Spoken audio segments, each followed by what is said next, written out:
Okay, so we had a bit of a technical difficulty mishap. I really need to remember to ask. You need to look into your phone. Well, I also need to ask Kev where he put my camera. I think the camera's full. It may be full of memory right now. My camera? Oh, I don't know about your camera. That's what I meant. Okay. Oh, anyways, back to what we were saying. In game, you asked to gain a level. Well, to get stronger, which in turn, Isaac says, well, how much? I'm not going to let you gain 20 levels. Yeah. He said, he said, I'm not going to let you get past 10. I would have immediately said, gain me 10 levels. But he was looking at it like being fair. He was like, just give me 1 level. He said, I want to gain a level. So, okay, that was your wish. Yes. What was Kim's? What did we give Kim? Didn't we buff her strength? Maybe. I think it was like a buff to her strength because she didn't gain like anything materialistic. Eileen's character, Zena, she gained boots of levitation. And then... No, didn't she expand her potions list? It was because I remember she had the boots already because she used them against Gwen. I don't remember what she got. I think it was to expand her because his fiance gained boots of invisibility. Yeah. Isaac's just wanted a bigger army. Yeah. And again, a lot of us should have... You knew what was coming. Well, actually, I don't think... Did you know about during this time that he planned what he planned? Or not yet? I knew he was building an army. But that's it. And at that moment in time, I had a feeling that You felt something was going to happen. Yeah. Because at the time, while we were talking back and forth and whatnot, and planning for the future, he didn't tell you everything. Yeah, he didn't tell me everything. And I don't even think he knew everything 100% of the time. Right, he hadn't finished writing the story, and I didn't tell him everything. Okay, so there were 1 or 2 things that I had planned out that I didn't tell him, and there were a few things that he had planned out that, while he either hinted at or was like, okay, well, I'm going to be doing this or that, it's not like he gave me the whole diagram. So then comes Pep's wish. Then again, this is to recap what we said in the last video. We were fighting a frost giant demonic Santa Claus. We killed him and his evil reindeer. Who wished for Pip? You. Mm-hmm. I said, Isaac was like, okay, we're going to have a wish that just is unused. I was like, can I have that wish? He was like, roll, not 20. He was like, yeah, you can have his wish. And I was like, I can wish for anything, right? He was like, within limitations. And yeah, because it wasn't a limited limit. If it was a limited wish, it was not unlimited. It was a limited wish. I jokingly said, "Can I boost everybody but Zip a level?" And he says, "No, that's too powerful." Because he had too many people. Yeah. So I was like, okay. And again, this was the second. This next wish was a joke wish. I was like, she wished for boots of invisibility, and you gave them to her, right? And he was like, yeah. And immediately, she's looking worried. And I was like, can I wish for her boots to squeak every time she uses them? She's like, no, fuck you, don't allow that. Isaac legitly thought about it. Yes, he did. He was just like, oh, that was funny. Oh my. Like Isaac, like it was like, he like turned to Zim and he was like, is that messed up? Should I actually have this? And you just like, I want no part of this. I don't want anything to do with this. And she was like, babe, defend me. And she's like, nope, that's funny if he allows it though. And since we up until this past weekend, we would trade off. Yeah. 1 week was me, 1 week was him, 1 week was This was Isaac's week. So yeah, this was Isaac's week. So that means it was his storyline, his arc, his character arc and all that stuff. So that meant he obviously would. We would converse on... Yeah, if there was something that they needed to talk about and deliberate. Yeah, I mean, and as for his character, he asked me later on if this wish was okay. And his first wish I knocked down. I was like, no, too big and too powerful. He legitimately... The first wish was half joking but half serious because I wanted everybody to No. His wish. Oh. That he texted... Oh, what was his? That y'all... Yeah. What was his wish originally? Basically, he wanted the army. He wanted everything that... He wanted everything that was in our current endgame to be right then and there? Something like that. Okay. He basically wanted to wish for... And he wanted an empire. Yeah. Okay. So... Basically. He didn't want no part of, like, saying yes or no to this, because if he said no... The squeaking. Yeah, if he said no to it, then everybody could make fun of him, saying, you're just offending your fiance, or girlfriend at the time. And, and we would have just ripped on it. I was like, oh, somebody's whipped. And I'm not. And then he didn't want to say yes because he would receive shit. Yes. So he turns to Isaac and he was like, that's all you. I do not want a part of this. And he's laughing. He's trying not to laugh hard. And there was no need for him to consult the second DM. Yeah. This was well within and wish he was limits. like, do you really want to use your wish on that? I was like, I have 2 wishes. I could blow one. And he was like, you've got a really good point. And he was like, do you really want to do this? Because I'll allow it. As fucked up as it is, I will allow it. And I was legitimately debating on, should I fuck over Kenzie? Because it kind of ruins the whole point of having invisibility boots. Yes, it does. So, long story short, I ended up not doing it. Previously, we did talk about Alistair joining the Pathfinder campaign for one mission. Technically, his Pokemon that were used in this one mission came in for a second mission. But in the first mission, that Jericho, legitimately, the Doctor paused time, and Jericho was nowhere to be found. In campaign, we pretty much said he was hunting, and the Doctor needed to get these guys out. He needed to help them out as fast as possible. And he was like, nope, we're getting you. And somebody said, what about Jericho? And the only reason Jericho wasn't a part is because I didn't have my character sheet. And he's all like, Jericho, don't worry, I'll get you a replacement. And they were like, replacement?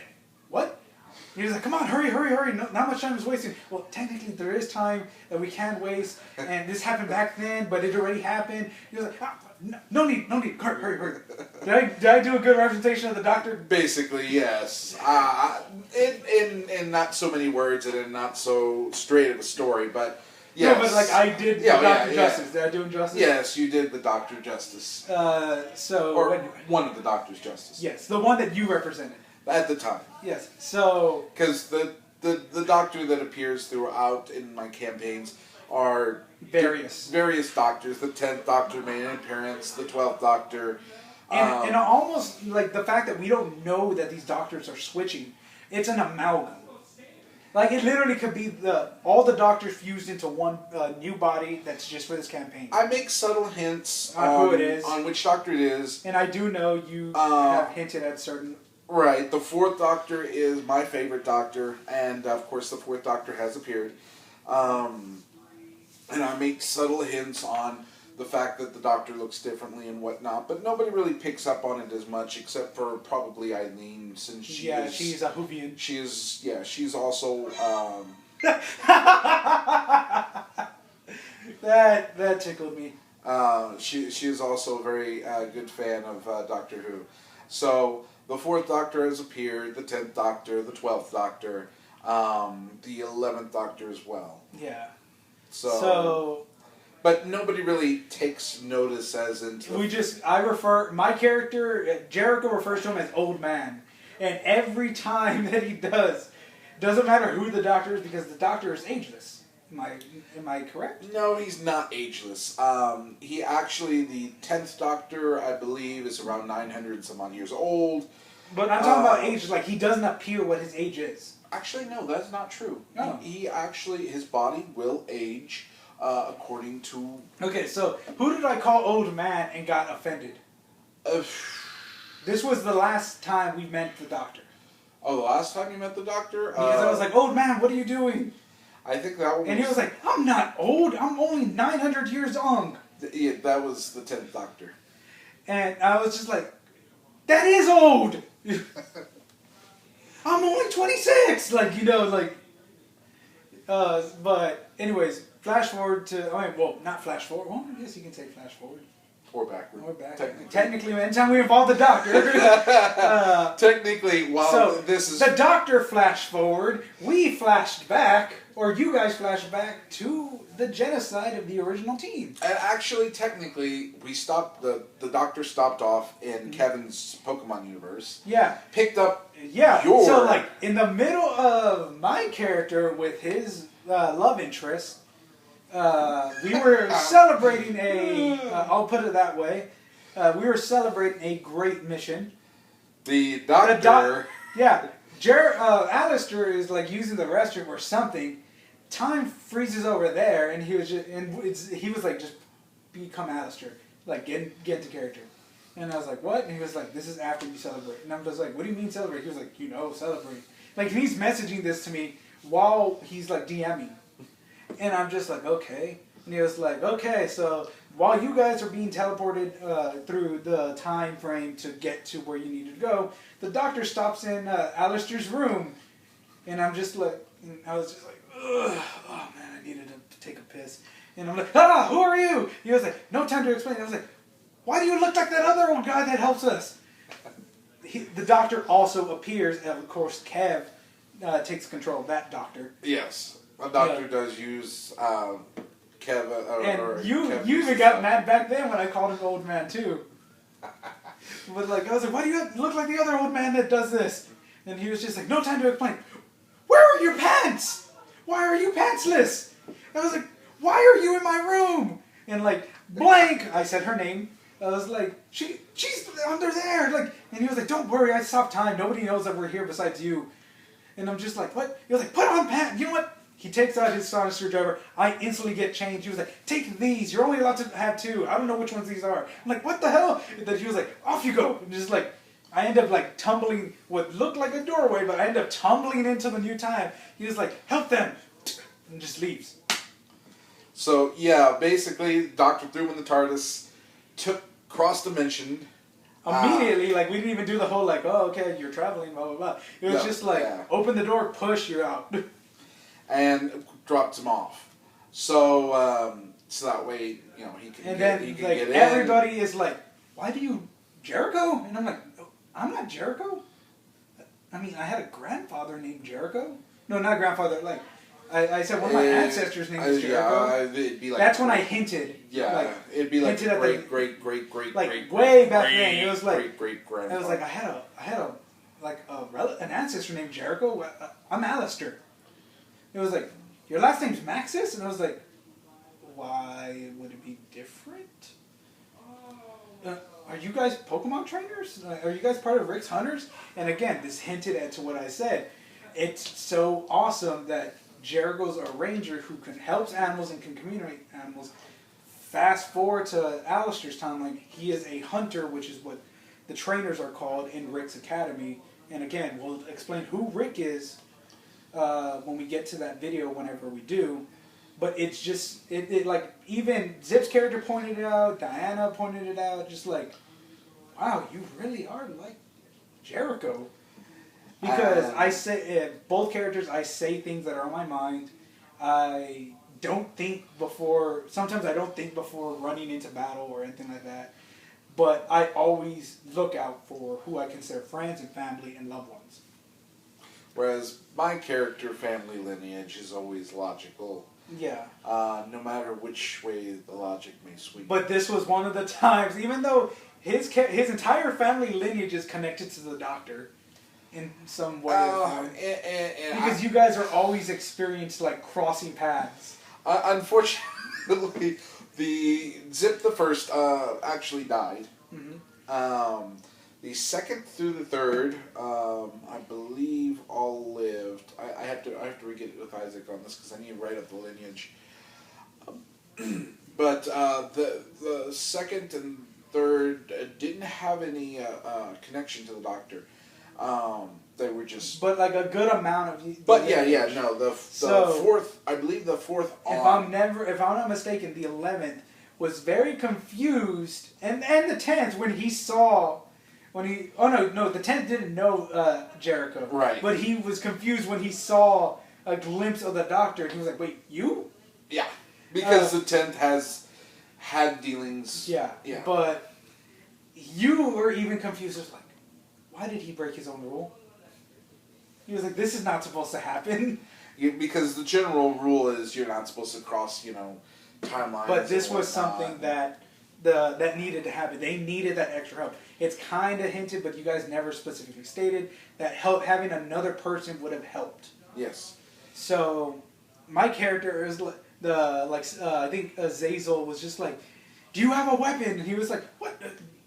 Like I'm holding up my fist because in Kev's Pokemon campaign, I'm a thug, and I've actually physically fought without weapons. Again, I'm hinting at things that we'll eventually talk about. But I eventually have fought characters without the use of weapons and succeeded. And I failed. Oh, so bad. Very badly. So I'm just looking at it. They were like, "No, you can't kill what we're going after with those. I mean, you could try, but you'll die." So badly. And I'm just like, "Well, I got these." And they're like, "What are balls gonna do? Are you gonna distract them?" Like, and I think that's you saying that, like, in character. I think so. I don't remember. Oh no, it was Isaac. Oh, it was Isaac? Okay. Isaac was saying that. But even you were making, I think you said, "Are you gonna distract them?" That's illogical. So, I'm just like, no, these have Pokemon. It was like, you guys never heard of Pokemon? Like, my character doesn't know how far back he is. I just think these are eccentric Pokemon trainers. And that's when they pull out their weapons and we see what the hell we're fighting. I'm like, oh shit! Like, I was like, okay. Pixie, Vegeta, go! Because I ended up finding out what my Pokemon were. And it was Vegeta, my talking Lucario, and Pixie, which is my Sylveon.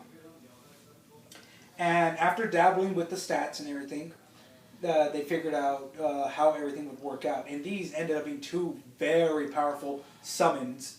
That's the way they viewed it. It was like, those balls can produce summons? Technically, we considered his class a summoner. Yeah. And so modded certain stats over. Albeit that technically... They were both way overpowered. Yeah, he's throwing out, even at the conversion, he's throwing out level 40 Pokemon. That's still fairly high. And when you're dealing with level 5s. Yeah, level 5, 7. It was level 5 or 6. Zombies and whatnot. Even raising the CR. It was pitiful what happened. Yeah, and dealing with the fact of one of them was Pixie type, and we considered that a holy character. Doing the migration over, yeah. So I had a couple of attacks that actually were spreading, and anytime Pixie attacked, it annihilated these zombies, including the zombie giants. They were basically going up against not only regular mediums. Yeah, y'all were going up against. This was back in time. The character group went back in time to when Kev first appeared. And before he fought the initial wave of zombies by himself, the zombie group was bigger. Well, our group went in and lowered the amount of zombies that Kev would fight to 8. Mm-hmm. Of course, which caused a chain of reaction that saved Kev's life. Yeah. So he didn't die when he first came into the campaign. So, thus giving the reason why Kev's first entrance was so easy. So we ended up, my character ended up just, using Pixie for majority of the thing, but we needed more help. So that's when I summoned Vegeta. And Vegeta had an interesting issue with Azazel, and to a lesser event you, but since you were DMing, you couldn't really get full contact and focus. That and my character hadn't fully switched. Oh yeah, you were still. I was still in the I was still in the process of learning the religion and whatnot. Okay, so you didn't. Well, so I didn't scream. He had Bone Club. Yeah, I didn't scream heresy like Isaac's character did. It was Bone Club or Boomerang. Probably both. It was one of the attacks at my Lucario knew at the time, where he just basically summoned a bone, and I want to say it was Bone Club, and used it as a weapon. Isaac's character screamed heresy, and because technically I just summoned a undead weapon. The way his character viewed it.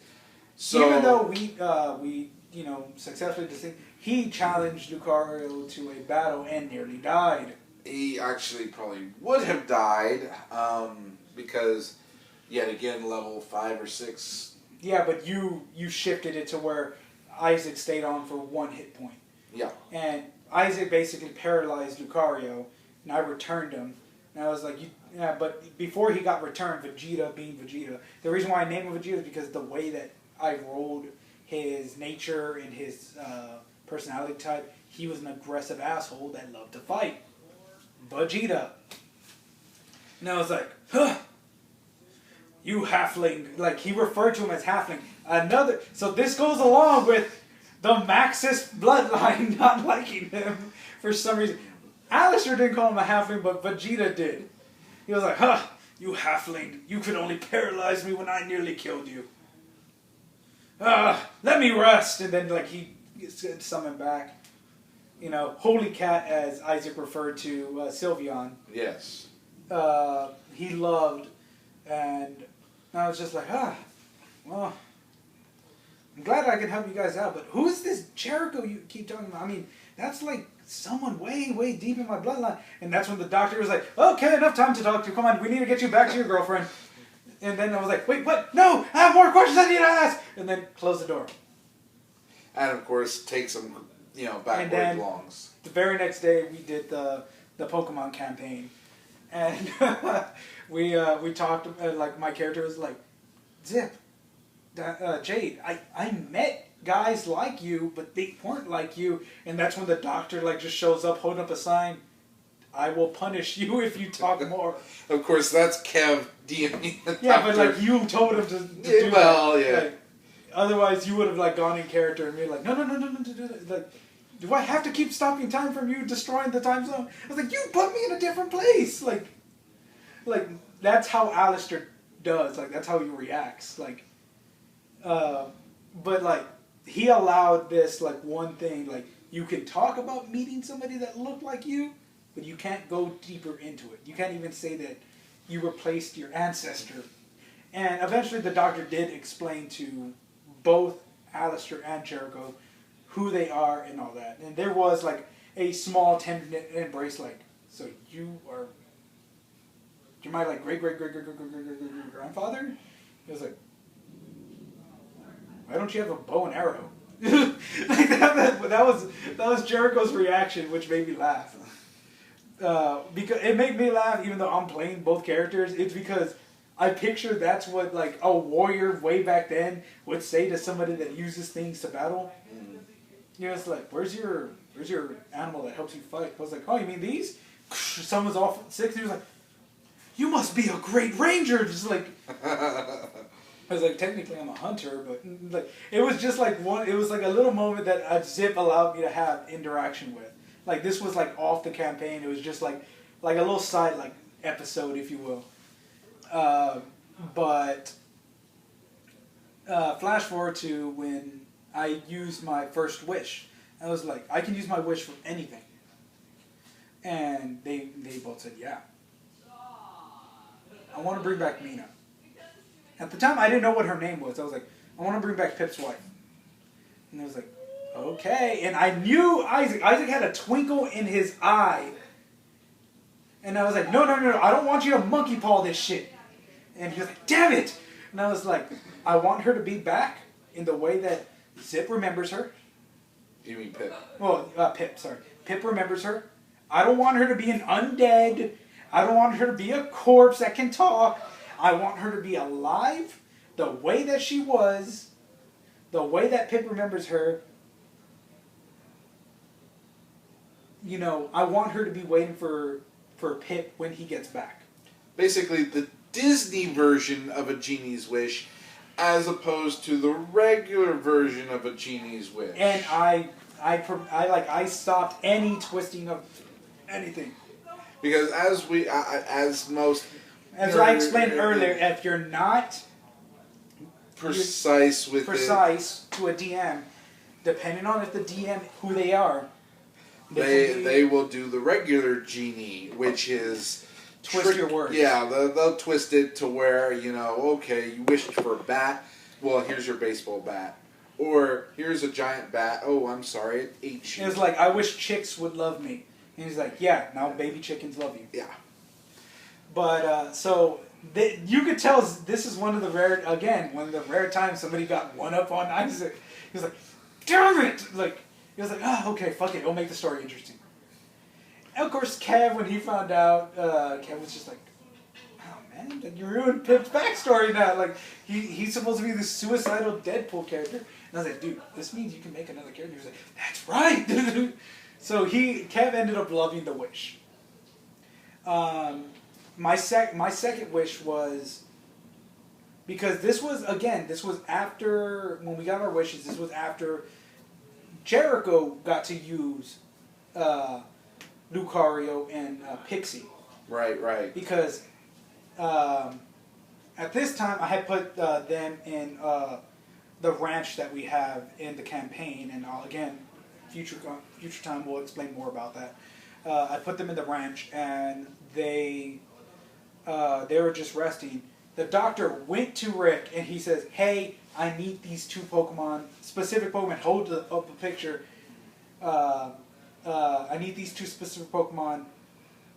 Alistair's ancestor needs to use them. Can you make these command? I was like, well, technically they're DNA locked with them, so yes, it would still work. He was like, awesome. Well, of course the doctor wouldn't say awesome. He was like, yeah, wonderful, or whatever. Fantastic. I believe. Takes them back, and he was like, here, use these. And he was like, what? And he was like, I've already gotten permission from Alistair.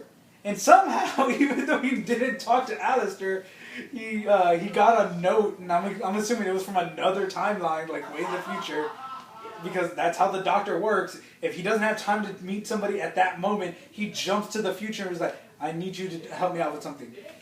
So pretty much, he gave a letter to Alistair. Alistair wrote a letter to Jericho saying, this is what they do, this is their names, refer to them as this. Yes, they are familiars, but we call them Pokemon, and he covered the whole deal. So I was like, oh, okay, I guess, I was like, does that mean I can't use Loki? And he was like, you won't need Loki for this, because we were fighting more undead. So, after bonding with both of them, but he bonded with Vegeta more, my wish was, I want my own Vegeta. Now, and that's when Isaac was like, originally, he turns around and looks at Zip, and he was like, can we do this? Originally, the wish was supposed to be treated as he gained an Elderon. I created one for you, but Isaac deemed it too weak. No, he never actually saw it. Isaac had some ideas, and he messaged me, and he was like, "Hey, I've got some ideas for your Pokemon, as it would be, or Eldeon." And instead of making him an Eldeon, he went off and he did something. He basically made him his own character. Yeah, he basically gave you a sub-character. Yes, it's basically a Pokemon, but it's its own character. It has legitly its own sheet. I'll show you guys another time. Which an Eldeon has its own sheet, but this one is a legit character sheet. Yeah, he basically he's treated as a character. But who obeys me, or Jericho. So it's almost as if you had the leadership trait For those eventually, I am gonna have to talk to Isaac because this Vegeta, Vegeta the First, if you will, has not. I have not been able to use him yet. So I'm going to see how we're gonna do it. So I'm gonna probably talk to Isaac and say, hey, can I just like say that I found this in the dimension that I was with? Like, you know, that way it makes sense that I come back from the dimension that I was with, and I'll get to that in a moment. And I received this as a wedding gift, I guess. So that way we can have our the Vegeta, because I technically do deserve this. Like, I did earn this. Yes. So it would be a dick move for Isaac to be like, even though you earned it, you're not allowed to use it. And I'm like, well, fuck you then. Then I want to be boosted 10 levels.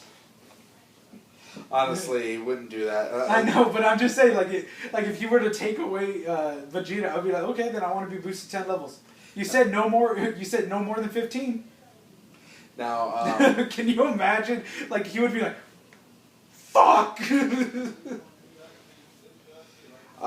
But yeah, no, but Isaac's fair. Yeah, he is. But so, I gained that from my wish. It's raining bad. It is raining bad, and that was lightning or thunder. Probably. We might want to end this. No, this is not recording off of YouTube. It's actually recording off of the memory itself. Okay. Yeah, so we're good. The only downside is if that happens and we'll have no light, and if everything goes black, we'll still be talking. Well, we probably should end it then.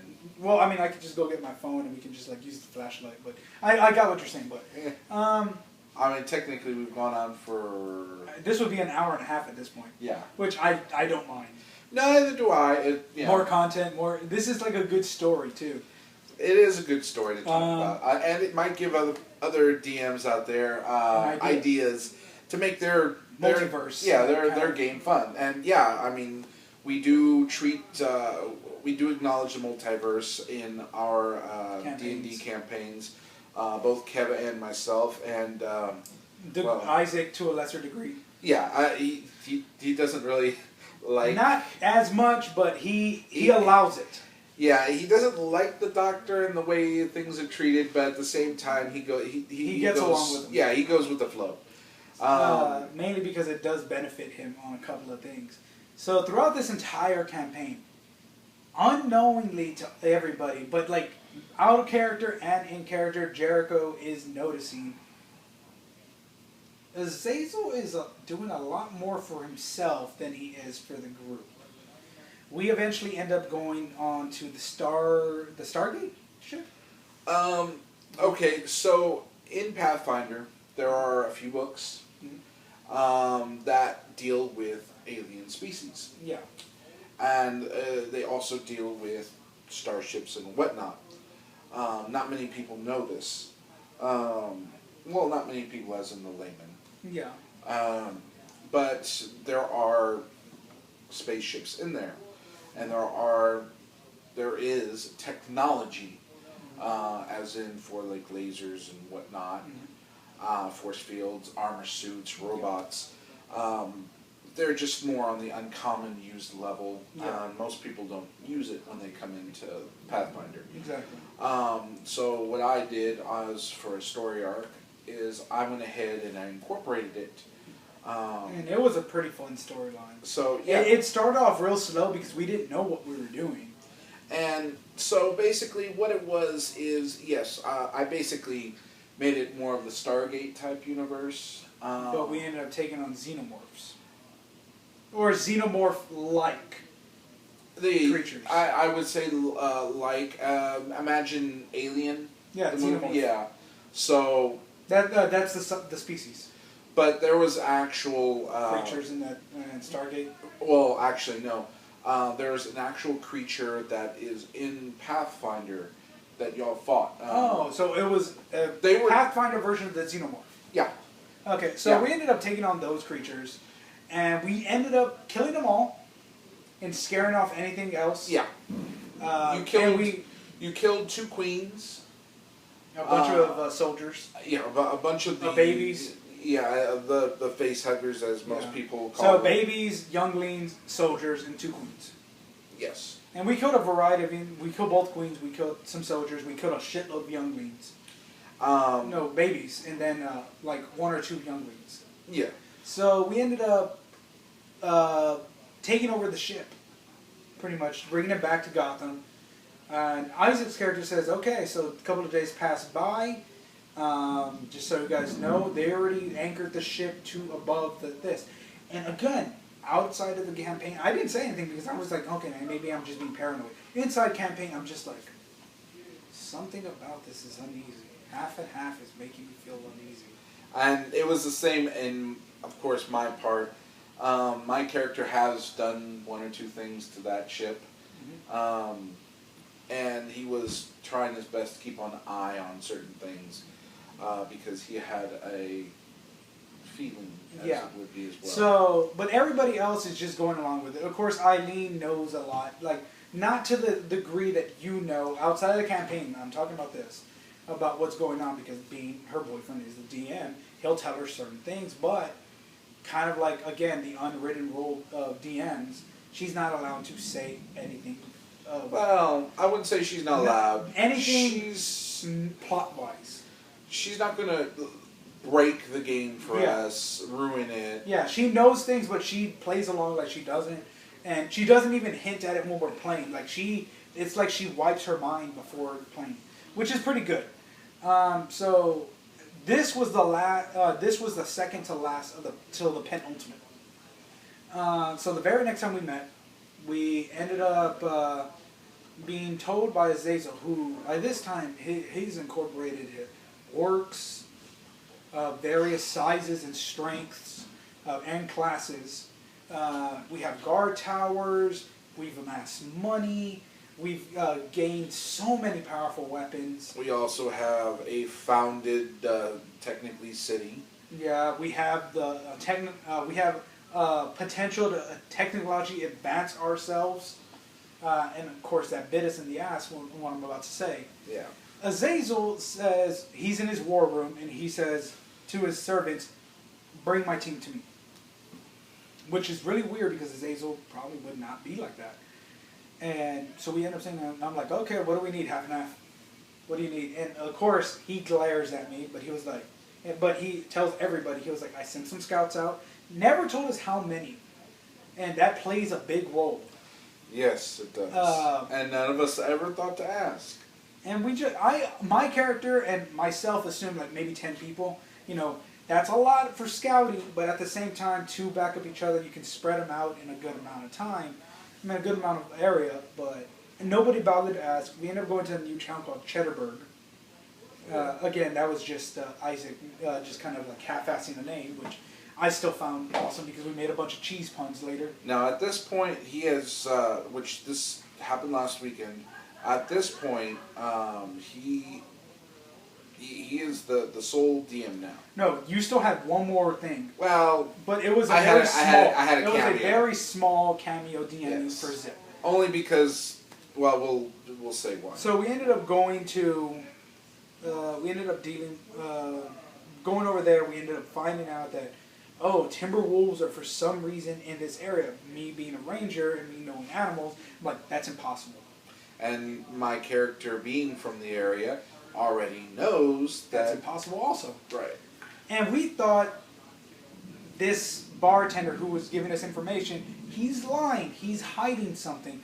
Little did we know he technically was, but it went bigger than what we thought. Way bigger. We thought there was a conspiracy in the city. We tried interrogating the mayor. Nothing happened. We ended up finding out that there was an actual Timberwolf, and I'm like, what? That's impossible.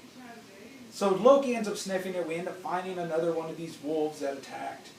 And we ended up following it. We ended up, because it's in a trance. It is, desperately trying to get to this certain area.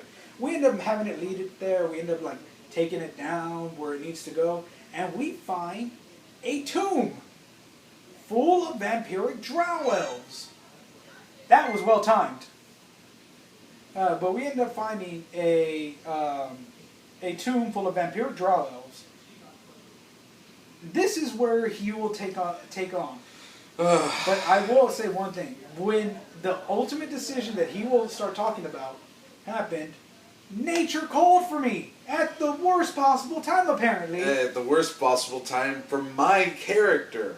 Because I basically, okay, by this time, my character has made the full transition and supports the Isaac's character. The anti-undead. So he is fully, religiously. And this was the first time anybody in the campaign was made aware of this. And so my character's like, he sees these undead. Undead creatures. Yeah, they're vampires. They're just happen to be drows. Coming out, come out of their caskets. They haven't attacked us. My character automatically, oh my goodness, heresy, and of course attacks. This makes all our characters like, the hell? Like we all had never heard him shout that. And we knew Azazel wasn't with us. So my character attacks. Pip also attacks. My character draws his bow, and that's right before I needed to go to the restroom. I'm like, fuck it. My character just has his bow drawn. I'm going to use the restroom. And so my attack gets knocked down. Without effort. Yeah. And, well, I don't remember what happened to Pip's attack, but basically... she captured it. It exploded inside. It's like magic bubble. Okay. And after that, my character received no more backup. So while my character because Mina was diplomating then, because this is when I came in. But explain what happened during the 5 minutes I was gone. Basically, after that, my character didn't receive any more assistance from the team. My character was, all for killing them. Unfortunately, I didn't receive... Pip was with you on that. Yeah, unfortunately, besides Pip. By the way, Kim's character was not with us. Right. And his fiance was not with us. So right. It was literally myself, Pip, Mina, Zip the 11th, not to be confused with this one, Jericho, and Zena. So, which is Eileen's character. So, after that... It was 2 against 3. It was 2 against 3. Yeah, 2 against 3, and... So I went the other route and tried... You're just like, fuck. and was trying to hold off to when the best possible time was to, basically see that they were going to come at us anyway, and then I would finally get back up from the whole team. Yeah. Unfortunately, it didn't go that route, and then the scouts showed up that were lost. Well, they had been spelunking, I guess, through the caves and ran across us at this point in time. So what they end up seeing, I'm assuming, again, this is a little bit before I came in, they assume that we're making a peace treaty with them. Yeah. Which technically we were, but... My character was lying. My character was trying to get them to go back to sleep so we can... Well, technically that was the plan. Yeah, so we can go ahead and kill them. But after seeing my attack and Pip's attack get brushed off, I figured would be the whole army. And so I sent a runner, one of the 3 scouts, so I sent one of the 3 scouts back.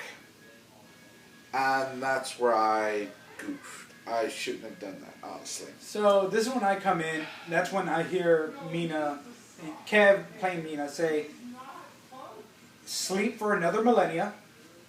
1,000 years if you don't know that. We will make sure nobody disturbs you. The plan was get everybody in that town evacuated, have Pip make as many fucking bombs as humanly possible. The same thing with Zena.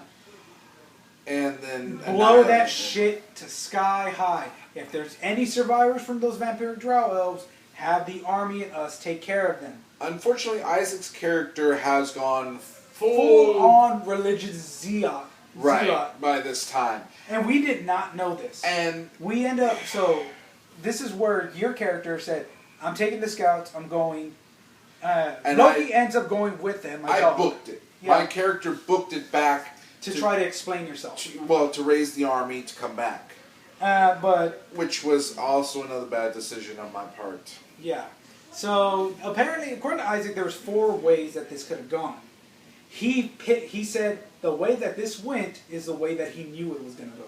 Unfortunately. He said that he had a 90% assurance that this was going to go. An 8% chance that the other one was going to go, and then he had 1% for each of the others. So, yeah, the other ways it could have gone was, 1... we destroy them right then and there. 2... we die. 3... which... we join up with him. And 4 is what happened, so we'll get into that in a moment. So, my character stays by. I guess technically there was 5, because the other one was... oh, well... we trick them, go outside, then come back inside and murder them in their sleeps. yeah. Well, that's what I mean by kill him. He said that there's 2 ways that we could have killed him. Either killed him in battle right there, or convinced him and then kill him. Okay. But we ended up... my character ends up convincing Pip, Mina, pretty much everybody but Zip, to stay in the town, wait for them to be ready to leave, take them to our town, guide them safe passage. We end up looking like heroes to this town. Unfortunately... so by the time we get there, and we got the mayor was actually very grateful that we saved them, and they literally viewed us as heroes. Not so much anymore. I don't know how these people that we saved look now, because we don't know what happened to them. But we end up going back. Everything seems fairly weird, fairly calm. A little weird that all the guards are in their posts and the guard towers with weapons ready. And we're like thinking, okay. And back then, we're like, okay, awesome. Zip has told Azazel what we need to do. They're just posting up for a possible attack. And by this time, I'm in jail. We don't know this, though. So, we end up going, and we're just like, okay, we're going to go meet up with Azazel. Mina and Pip end up going to a church for Mina's prayer, and as well as getting everything all settled. My apologies for interrupting. Yeah, I it's can't okay. get these. Now, the reason my character ended up in jail, as it would be, is basically because it looked like I was... betraying them. Yeah, it looked like I was getting a pact with... And by this time, when that happened, you were just thrown in jail as a way to show how powerful he's become. Again, this is before we saw him in jail. He had his orc army beat Kim and his fiance's unconscious. Characters unconscious. They're like 1 hit point away from dying.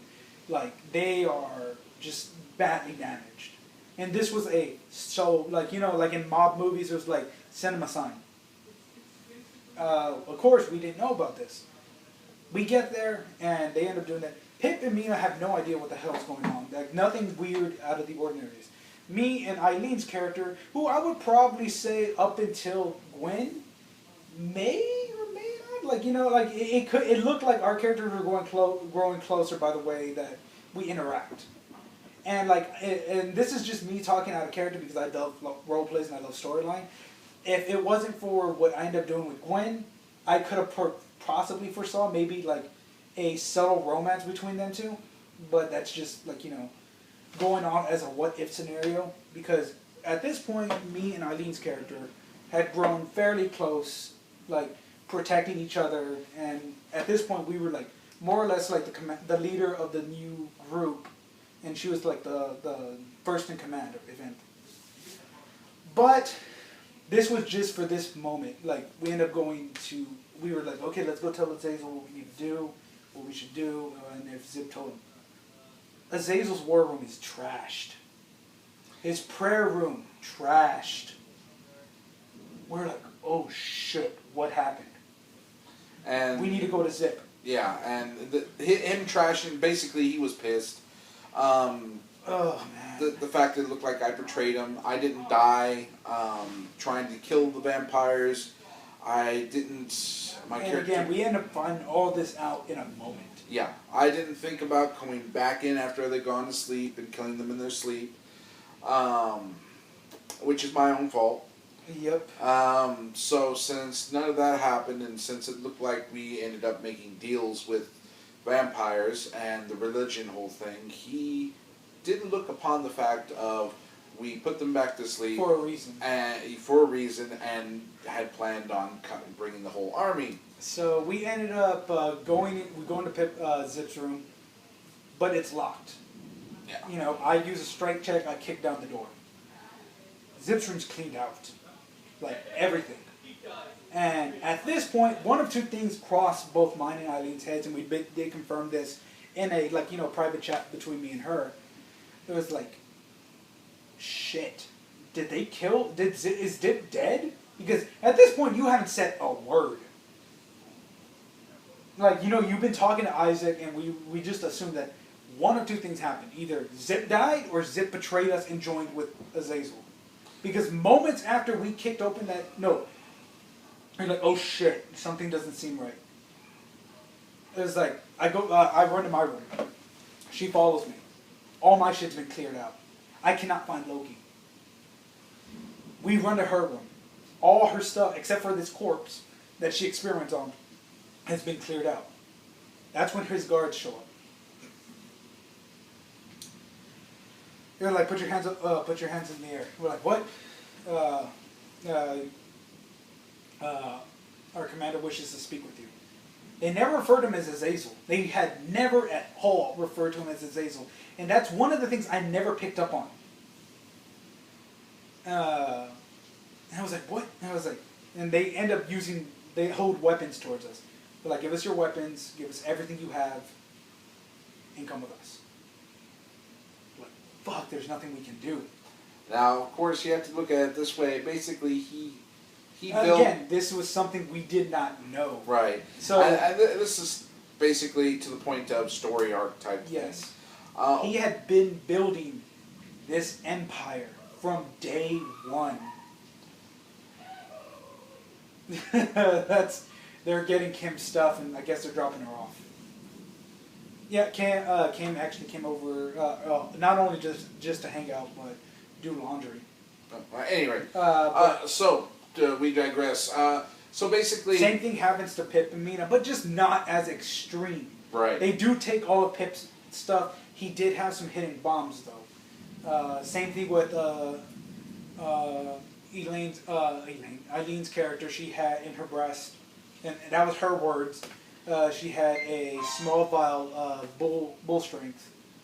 Mm-hmm. And she was like, you know, I could use it, and she still had her boots.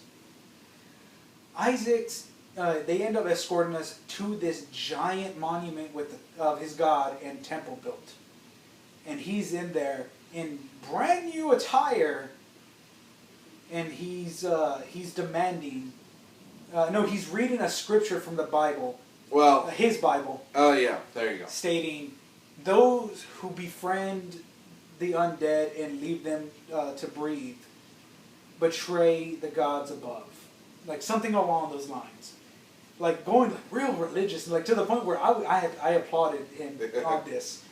And I was just, but of course my character's like, it was like, what the hell's the meaning of this? Like, you know, like I'm the only one out speaking out. I'm not there, of course. Yeah, he's still not there. Again, Zip outside the game is smiling. He was like, I'm liking this, where this is going. Yeah, it was very good story arc. I liked it. And he was just like, why did you let them live? That's your... we have an emergency. It's raining outside. Oh, tornado warning. Ooh, you may want to stay here. I might. Anyway. For safety's sake, I might have to tell my dad that I'm staying here. But anyway. So he's just like, you guys let those heresies live. You guys are heretic betrayers. I was like, we had a plan. He was like, screw your plan. You should have killed them then. You should have went down fighting. Oh, and I'm like, screw you, half and half. Where's Loki? Where's my dog? This is where I nearly teared up on this. And this is a made-up character. A piece of paper. And he pulls out a pike. He says, Azazel. He's still referred to him as Azazel at the moment. He was like, Azazel pulls out a pike. This is what happens to betrayers. Loki's head was on the pike. and my character loses it. Like, the fact that he doesn't have any weapons, he can't do anything. A half-orc against a normal human, regardless. I had the chance to turn into a bear, but I had so many things around me, and we were practically weaponless. Yeah. Gee, Willikers, how many times is the alert going to go on? Who knows? So, he was like, because of betrayal upon our God, you will be sentenced to death in 24 hours. Take them to the jail cells. And our characters end up like having a moment of like, meeting. It was like we kind of do like a hug, and we're just like, okay, Pet, blink this the fuck out.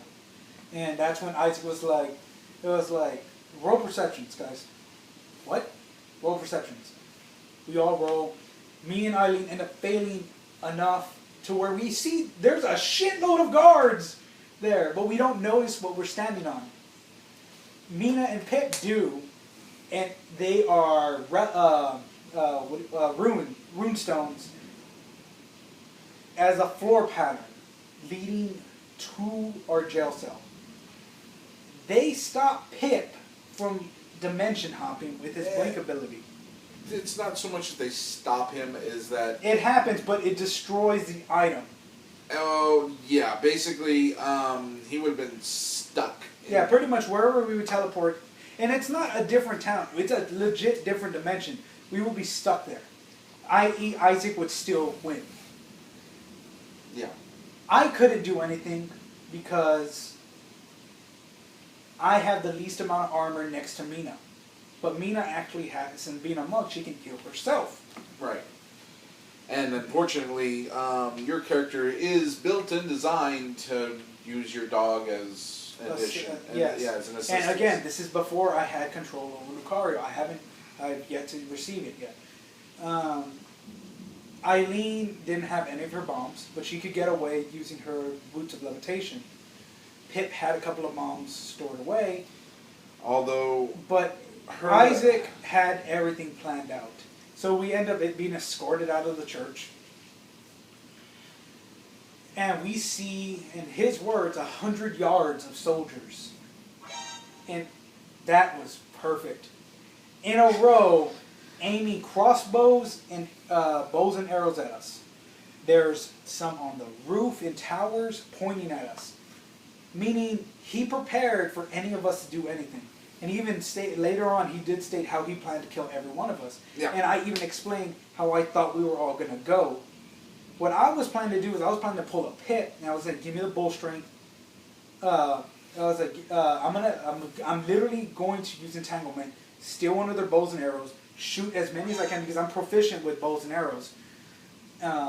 Shoot as many as I could, and the moment I start taking damage, go into bear mode. Eileen throws bull strength at me. Pretty much, I was gonna sacrifice my life to let them live. But even then, I foresaw, even though that would be somewhat successful, they would have still died eventually. It ended up not going like that.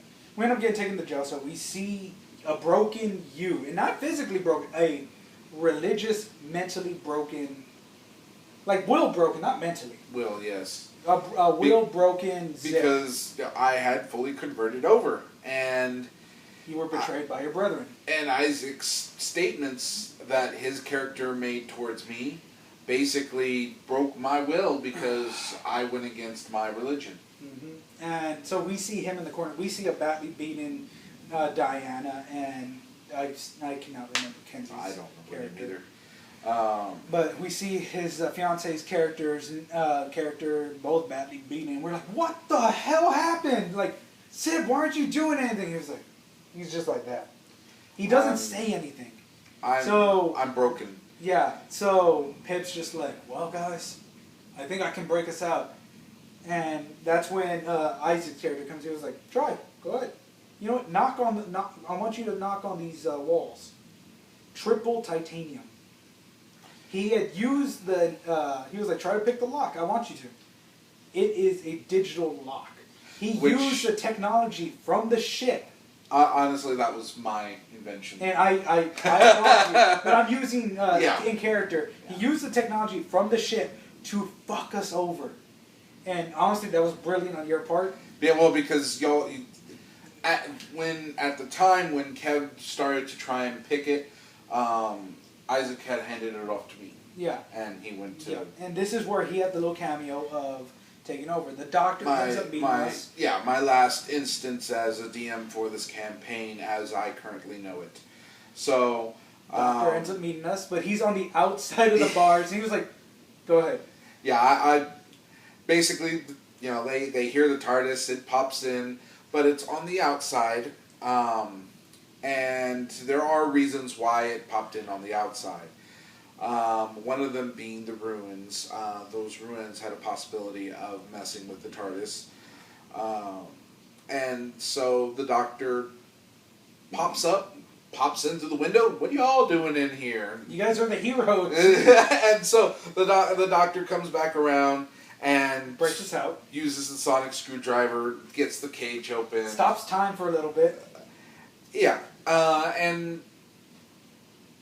That's the light going, phasing in and out, guys. So, at any rate, in a rush, grab the group, including my character, throw them all into the TARDIS, in a matter of speaking. Me and Pip end up taking Jade not Jade, Diana, and your girl's character. And we all jump in the TARDIS, and at that point in time, right as the doors were closing, the TARDIS gets hit, per se.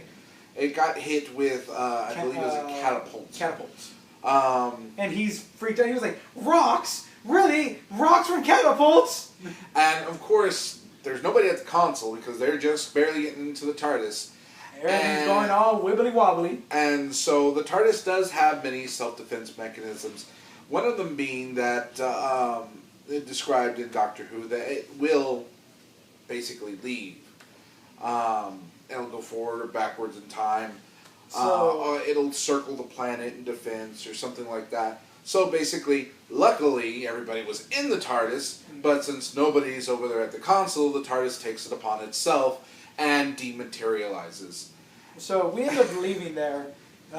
Thankfully, the Doctor had a chest full of all our stuff.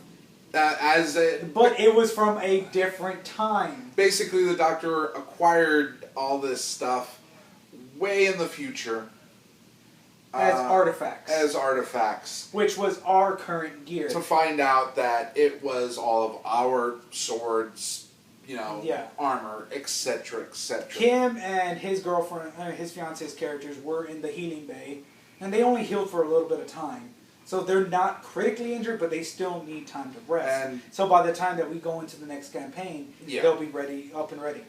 Those of you who don't know, the TARDIS does have a medical bay, and also the TARDIS has the ability to add different rooms or... At will. Yeah.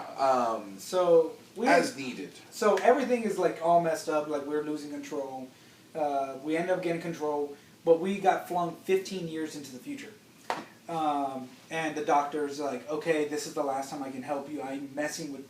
And this is really just Zip saying, like, hey, I'm not the DM anymore, so don't expect the Doctor. Because the Doctor is my thing. Yeah. Well, it's not just that. Like, even Isaac said, there's no more Doctor. There's no more TARDIS, no more Doctor. This is the last time that you're seeing of him. But he explained it, but, like, in the game, he was like, and you never specifically said this, but this is the way I took it. I have helped you guys so many times, I'm messing with too much things. This is what you need to do. No, well, there was also other things. There's, of course, the Doctor doesn't mess, normally 99% of the time does not mess with anything that is time-locked or that is... And he's messed with it enough times. He's basically stating that the next X amount of days, whether it be years or whatnot, are time-locked or they're in a certain phase to where the Doctor is not able to mess with this. So we end up meeting with a rebellion. We have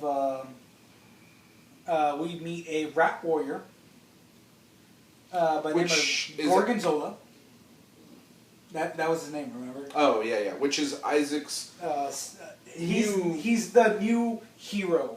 Yeah, he's Isaac's new character that is going to be joining the And party. he will help us. Now, the fact that Gorgonzola is run by Isaac and Isaac's going to try to kill us, Well, that's what makes the thing. I don't think Gorgonzola's going to be helping us as much. he's Isaac's personal character that's used to assist the group. Yeah, that's what I'm saying. Like, when we actually get into the heat of the battle, I don't know if Gorgonzola will be. I think he'll be, like, put out of commission or something.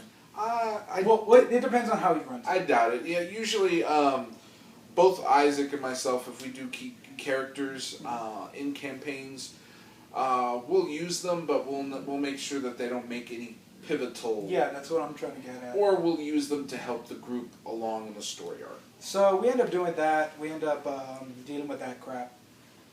We also meet our friend Brandon's character. If you've seen my Toku Tuesday episode, Brandon is the guy known as Zen. And then you have Muddy, which is Nate's character, who we end up seeing. We have an oracle in the form of Brandon. And Brandon gets really into character. You know? So yes. he's like talking about scriptures, talking about, in our religion, blah, blah, blah, this. You say heresy after we end up defeating a bunch of... My character is still, he's still partially broken. Yeah, but I'm skipping a little bit ahead. They're like, friend or foe, like, they're looking at our characters like, you just popped out of nowhere. We don't know what the hell you are. And, like, we're just like, it was like, we don't know where we are. Like, and we at this time, we don't know. And then we end up hearing forces coming in. They're like, oh no, the Azazel army's here. And they're like, Azazel army? And, like, it was like, what the fuck? That dude's here too? And like, they're like, what? What do you mean? You know the Azazel army? It was like, oh, so you must be friend. And like, so we end up defeating these 5 soldiers. And at this point, I believe we finally understood what the doctor meant when he yelled 15 years. Or 15. Yeah, he just said 15. Yeah, 15. Because right before the doctor dematerialized the TARDIS, the last words we heard were 15. He said, you guys are 15, and then that's it. Yeah. And so he totally dematerialized. We end up finding out that Azazel, without us being there, even if we were there, we're going to be executed. And we're technically at a different location as well. Because we question about Ratsburg. We question a lot of things. And this leads on to something that caught Isaac off guard. Which is the point of the reason why we started this video. Yes. All 2 hours of it. Dang. Yeah, 2 30-minute episodes and whatever the hell this episode will be. Alright, well, at any rate. Yeah, just so the power doesn't go. But I think it's slowing down out there, so we should be good. Well, cross your fingers, but let's try and wrap it. Okay, so Brandon's dumbass brings back a corpse, causing you to have a freak out of a broken-willed man screaming heresy. Gorgonzola tries to kill you after that. It was like, see, there are spies. Like, and if you really think about it, if you have a rebellion against something, and you do something that you're trying to, if you do something that against the side you're trying to rebel against, they're gonna assume that you're spies. Yeah. So before the fight happens, Mina calms them both down. So does Brandon, and we explain who we are, and we. Because they were like saying, Orpheus always says that. That is the key phrase for his men, that when they see things and when they do not trust things. And we're like, Orpheus? It was like, they show us a picture, it's Azazel. Or what his real name was, Orpheus. He has never told us his real name. He gave us his rank this entire time. And it turns out, and this is after we finished our campaign for the evening, turns out, according to Isaac, he never trusted Jericho. That he says the one person he was always afraid of was Jericho, because I never went along 100% of his plans. I always questioned him, and it's not even just the orc thing. It was just like the way that my character played. My character always played at odds with Isaac's character. And this is what happens, like, that caught Isaac off guard. At this point, Isaac's like relaxed. He was like, there's nothing like, everything's going to my plan. He said that straight up. He's talking to Zip. And technically, although he didn't like your character, well, not him. In character. Yeah, in character. His character didn't like your character. My character was technically supposed to be the list when it came to, all right, I need to get rid of. Yeah. Because my character... This list got ripped up. Yeah, my character was built, or is built in such a way to where I have a very high AC and a very, very good attack. As long as I'm using, well, actually, just about any weapon, but mainly primarily a rapier, since that's my character's favorite weapon. And the hammer of butters. I literally have my crit ratio is 15 to 20. Mm-hmm. And his current build. Well, his build for his new one, which is the rat, mm-hmm. which is a fencer. Yeah. Even his character doesn't have that big of a crit ratio. His is 16 to 20. And Isaac's Orpheus at this point now, he's a pretty powerful character. He was one of our top 3 when it comes to hits. When it comes to being nimble, when it comes to long range, there's my character. When it comes to unpredictability, you got Pip. When you got for assistance, you got Kenzie and you got Eileen. When it comes to heavy hitters, we had you, Kim, and Azazel at the time. Yeah. And if anything, you were ranked number 1, Kim was ranked number 2, Azazel was ranked number 3, but Azazel was great at diplomat. And even more so for attack, once I gained my cross-train for Summoner. Because not only was I attacking now, but... It was 2 people attacking at once. It's a guarantee that my Eldion would then attack. Or my Eldion would attack first and I would attack, etc. So now, I ask... At this point, my character is like, we've defeated the army. The one time I do so fucking good in a battle, it worked in the story, which was awesome. I have a very, very powerful bow that Isaac even regrets letting me get, which is called an oath bow. He even said, I regret letting you get that.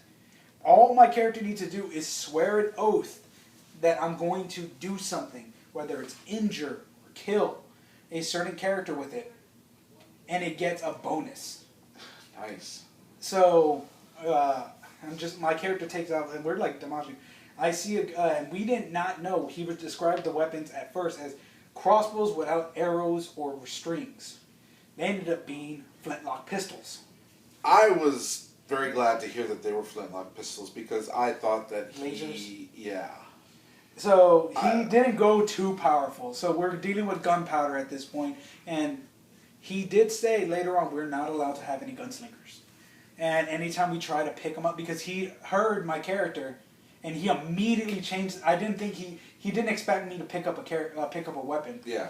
And he said, I rolled a nat 20 and I picked up one of the flintlock pistols. Which doesn't matter. And I ended up finding it doesn't matter. But I was going to examine and see if there was a way that I could modify this to make something useful. And it destroyed in my hand. Yeah. Anytime you pick up a pistol and you're not the one. You're not it's not you're not the one. You're not trained with that specific feat. Yeah. Which I was going to attempt to do after I found out what it was. I just wanted to pick it up or like have somebody like kind of like put in a barrier where I can pick it up, put it away, that way I can study it and things like that because I'm already proficient in long range with bows. Why wouldn't I, obviously make the jump to using a more powerful technology? But anyways, now you can gain the feat he already said no no gunslingers at all. No, he said no gunslinger classes. Ah, okay. Well, that doesn't mean you can't gain the feat. Okay, so we'll talk about that later. But we did, so that thing, and I was like, so my character's depressed. Not only is he 15 years in the future, there's like, he's basically alone.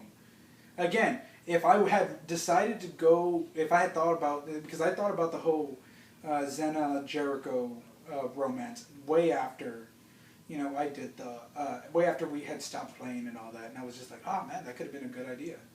It would have like fueled Isaac a little bit more because Xena is controlled by Isaac's girlfriend, and like I'm not the type of guy to do shit like that, like steal a dude's girl, but it would have made the story a little bit more better because I would have been like, hey, your girlfriend is my character's girlfriend. Like, if it had gone to that, and like, I would have just playfully done it. It is D&D, so it's not like it would have made anything. And like, I never told this to Eileen, so I never like bothered to like bring it up. But like, it ran in my head, but it was obsolete considering what happened. My character's depressed. He's sitting underneath a tree, just like fuming mad. He lost his dog, which was the only connection to his original life. The last time that he was truly, truly happy with no, suspicions and negativity and anything like that. So basically, he had gone to that PIP level of depression. I don't know how everybody else felt aside from Zip. Zip was just, he's a broken man. He wants vengeance, but he's still like, it's still like, he's tied to his religion and just trying to find a new salvation. Pip is fine. He's pissed, but he's fine. He has Mina. Mina's pissed, but she's fine. She has Pip. Obviously we don't know how Diana and your girlfriend is, how their characters are. And Eileen's character is just going with the flow. She's pissed because, her brother at arms betrayed us, and she's mad at what he's done to our family, our family of warriors. So that's when my character's like, and I said, I'm sitting under a tree just fuming, just like, my hood's over my head. And I even said, I'm being emo right now. Like, I'm just destroyed. He was like, I'm willing to fight. I want Orpheus's blood on my hands. I want to kill him. Like, and it makes sense because I even made a joke. I was like, you're fucking Civil Warring us, aren't you, you bitch? This is before the reveal of like what happened to Zip. And by Civil Warring us, I don't mean, technically you can't do the North versus the South, but I was referring to Captain America versus Iron Man. And I was like, you motherfucker! And like he started laughing because after I explained it, he was like, yeah, that's exactly what I'm doing. So we ended up, and if you ever read it, you'll understand why I said that. So I'm just like, can I do I was like, hey Isaac, are there ruins anywhere here? This is when we start questioning. He was like, you're not even in Gotham, you're not even in Ratzenberg, you're somewhere else. Yeah. And he was like, can I just do a perception check? And I was like, I want everybody else to do this too. He was like, okay. And I was like, well, you roll. I get a 19. And my perception is 16 plus. So, and I was like, do we see the ruins that we saw back at the church and as well as the floors over back at Gotham? He was like, no. You guys are literally standing on grass. And I was like, awesome. Pip, take me to her. No, I said, Pip, can you blink still? He was like, oh yeah, I got my ring back. He's like, awesome. Isaac says, you're not allowed to bring Pokemon into here. Like, he thought that. And I was like, no need. Take me to her. I don't know how you bring Pokemon into... Well, technically dimension jumping, we could have jumped. Like I don't know what Isaac... Isaac thought it was going to think, but like Isaac said no Pokemon. You're not allowed to bring Alistair or any of his Pokemon with you. Yet again, and I said, no need. Everybody at this time was like, what? Yeah, because all he heard was, can you blink? And he was like, okay. And I'm just like, and he was like, what do you have planned, Jeremy? Like, he was like, he got nervous at this point. He was like, what do you have planned? He was like, he looked at Kev and he was like, I don't fucking know either, dude. I'm intrigued by this. I was like, take me to her. Who's her? Take me to her. And he was like, who's, like, this time Isaac is nervous.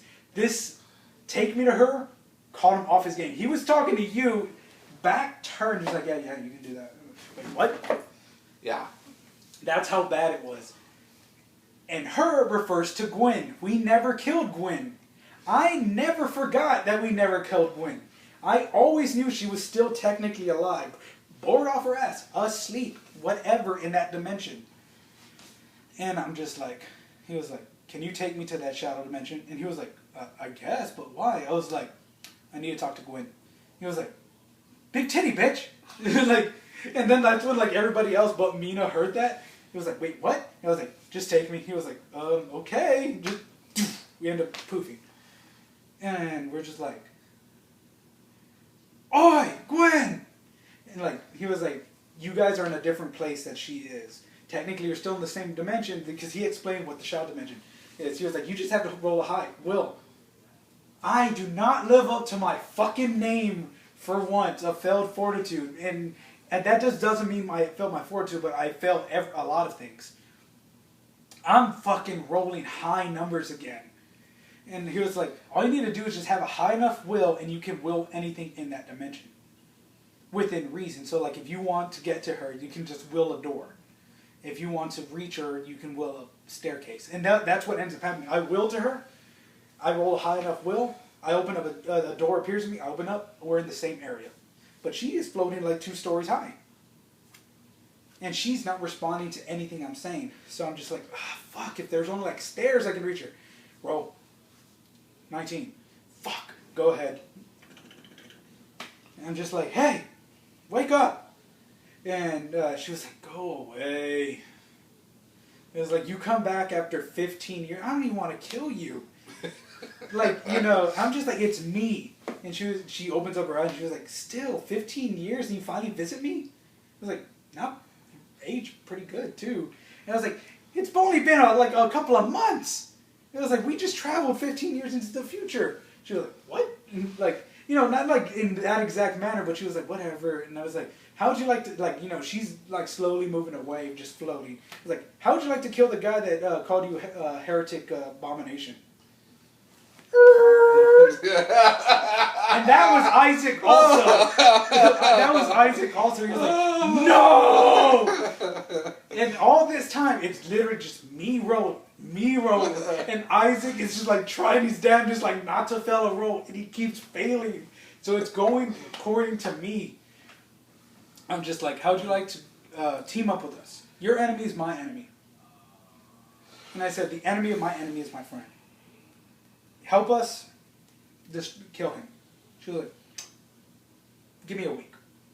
Give me a week to think about it. Because we even offered to take her back. Like, take her to our realm. And I said, I'll protect you. Like, don't worry about it.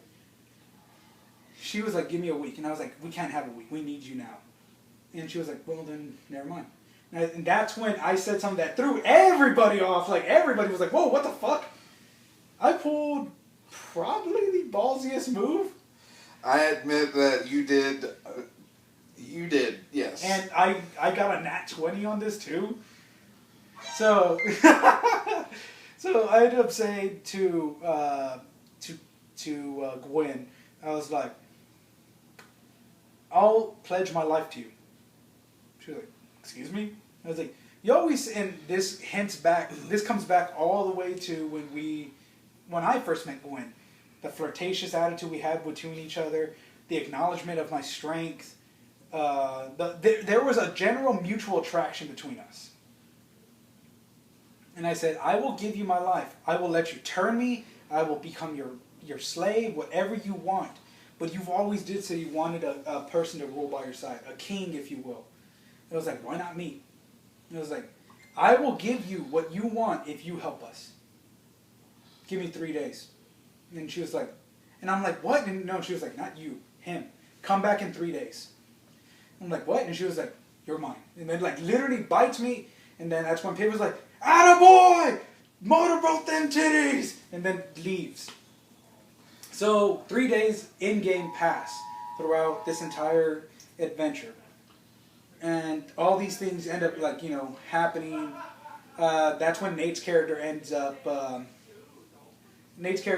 like meeting everybody. He's a psychedelic psychic or something. He's something. He basically he's really good with herbs, if you will. Yeah. And we just end up meeting. Everybody ends up meeting things. Mina ends up finding a place for meditation that boosts her and heals her. You end up finding a new room for religion. Currently, his fiance and Cam are being healed in their healing quarters, and Pip is just getting drunk. And Jeez. the ending of this video will be the exact same thing that we ended. Well, not the ending of this video, but will be what happened. A loud rumble happens, and then you see a rip in space and time above the pub. Gorgonzola and Pip run outside, and we're like, do you see what I see? And then they see Gwen floating down. She was like, I learned a new trick. Pretty much, she learned how to break out of that area. And I'm assuming this is a one-time deal. Probably. And she was like, oh, and that's when, they don't say it, but it's like in the, I guess in everybody's mind, it's like, well, if she's there, where the hell is Jericho? And my character, in brand new clothes and everything, I am now the Lord of Vampires. I am her husband. And I am now not a human anymore. I'm a vampiric, shape-shifting ranger. I cannot film my fortitudes anymore. Which, good luck with that paperwork. We're still working on everything, as well as with Gwen's character sheet and all that. That's why I use the digital one. Oh, no, Kev's working on it. He's going to send it to me. Oh, well, because I have a... And if you can help us, we'll gladly appreciate it. But Eileen's working on Gwen's. We're updating my character sheet, and then we're making another character. That before this all happened, I was already going to start working on a brand new character that was going to be used later on. Honestly, I was debating... You should make another character. I was debating on it because technically my character has already gone off in his respect. Yeah. And created a new character. Yeah, just do what you got to do. Just do what you got to do. But at the same time, well, let's just say, is it the 11th lineage? Continues. Continues, yes. Okay. So what we ended up doing was, my idea, and Isaac is aware of this, is I made pretty much the queen. I made the mistress of vampires into the queen of vampires by marrying her. And whatever ceremony, what the hell we did, because we never went too deep into it, but obviously it was hinted at. A lot of blood was exchanged, a lot of other fluids were exchanged to, unite. My character's now, like I said, the Lord of Vampires, and I actually had the perfect picture, which I'll probably link down below on how my character looks in the link. But he still looks the same as as Jericho when he's not angry, but when he does get angered, or when he's enraged in battle, he takes on a more feral vampiric look. But my character is more pale, more like a grayish skin tone. Which makes sense. I'm dressed in more formal gothic wear, again, which makes sense in the way that we are. I'm literally changed completely. But I'm still the same. And the only thing my character said before we ended the campaign was, Pip comes up to me and he was like, so, how about them titties? Were they good? And I'm just like, let me put it this way, my friend. If they look good clothed, you have no idea what they are unclothed. And he was like, ah! And then he buys me a drink and that's the way it ends. So that's literally what we did. Isaac says, I did not fucking count what you did. I thought you guys had forgotten her. Like, he is legitly... Oh, but you can bet. Pissed, happy, shocked. Like, it was all these emotions. And he said, in reference to what he said, originally, the only person on the list was Zip. What I did caused the list to be ripped up and a new list with my face on it. Because Isaac I'm no longer on the list. And the funny thing is, Isaac says, my character's on the list, but so am I. Because he never thought I was that creative. And that's when Kev told him, he was like, no, there's a reason why Jeremy's, I have Jeremy help me out. He was like, this dude's creative as fuck. Like, just give him enough ingredients, so to speak. It's kind of hinted at to my skill in the kitchen. Give him with enough ingredients, he can make anything out of nothing. You gave him too many ingredients. And I told Isaac, I was like, you do realize you made your own downfall with me, right? He was like, what do you mean? I was like, you gave me two wishes that you unknowingly let us have two very powerful feats against you. He was like, what? And he was like, you saw what Mina did to that soldier, and that's one of your classes that were as high as us. He was like, shit. And I was like, you gave me Lucario. He was like, shit. And I was like, and I just gained one of our most powerful villains we could not kill. Shit! He should have let me give you the Eldeon, because they're a little bit easier to handle. But this is completely different, and then he doesn't know what I have in plan for Drake. He doesn't know what we have planned. We will and not, we're not going to talk about what because we have planned. He could watch this video and be like, okay, now I know what to do against these fuckers. So, and he already knows about Gwen, so there's no reason that we have to hide her from it. Then I'm going to be taking over her character. But what we have planned, what he doesn't know, me and you haven't even talked about it, and we'll probably end up talking about it way later. We have plans for these some of these characters that we're going to be constructing. That's going to be helping us. But that's literally our Pathfinder in almost a span of 2 hours. 2.5 hours. Yeah, basically, yeah. Yeah, and there's a lot of details we didn't get into. That was summarized. Yeah, there's a lot of funny parts we didn't get into. But we basically honestly, just did the base storyline. I would say this: one or two. Comment down below, get us some likes on this video, on these videos, if you want to know what happens in the aftermath of this Pathfinder campaign. Or if y'all are interested in us recording our Pathfinder campaigns. I would say we should record our penultimate, like the final battle. Let us know. Yeah. Well, guys, what? Well, I was going to say I'm also planning on hopefully eventually doing a D21. Oh yeah, I cannot wait for your modern. Yeah. So if y'all are interested, we can record that.